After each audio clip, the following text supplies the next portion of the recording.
let's talk about designing a great training program. I got 6 ideas for you. First of all, is that a great training program is not just a curriculum with a book and a checklist with PowerPoints, but it's going to involve a lot of elements. If you want to get people involved, you actually want them to learn and take ownership of the information to where they're going to be using it on a daily basis. In other words, not do it like most training is, where you teach. Most training is in school. You teach, you test, they get some kind of score. As long as they pass, then you move on. And there's no emphasis on actually using. But if you're doing a great training program, you're going to get people to actually use this stuff. So the first key to designing a great training program is what you're going to focus on. And the focus has got to be on what? What would you think? Focus on doing, using. Now, the point of that is that usually you have programs designed 95% on the people listening, and maybe 5% doing. Okay, little Johnny, come to the board and write it up there, and what did we say? But the thing is, this is really not going to assimilate it into their heads. You can't really be sure because you don't know what they're hearing. And again, it's not what you teach, it's what they learn. So the formula, if you're going to think of a formula, think of this. Think 80% do.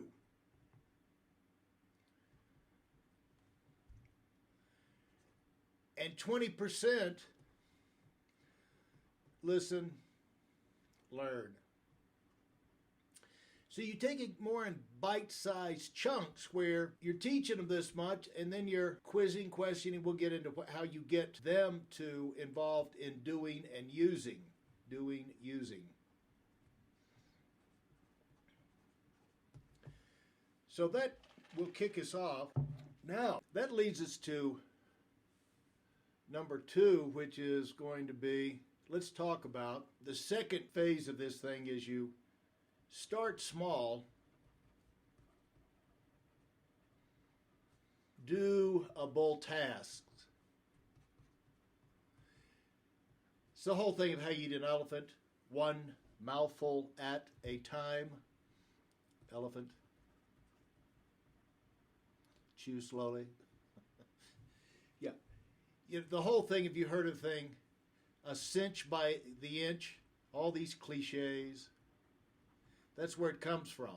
If you break it down, and usually in anything in life where you're having trouble getting it done, if it's a task, if it's, just something that's just monumental, you've just got to do something. Take one step at it. So if you have a big subject, the way you get people into it is get one piece of it. You start one piece, well, they understand that. Okay, now you're starting to build confidence. One bite, one little move, you start to build some confidence. And they start feeling like this is not necessarily going to overwhelm me. You don't have a chance. It's a matter of getting them active. See, when they're sitting and listening to you, they're in a passive mode.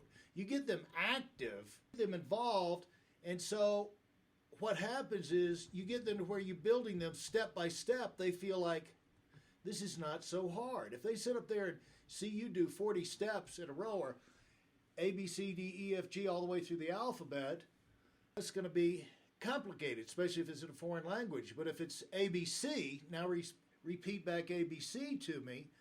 Now, if it's in French or whatever, you can start to build your confidence.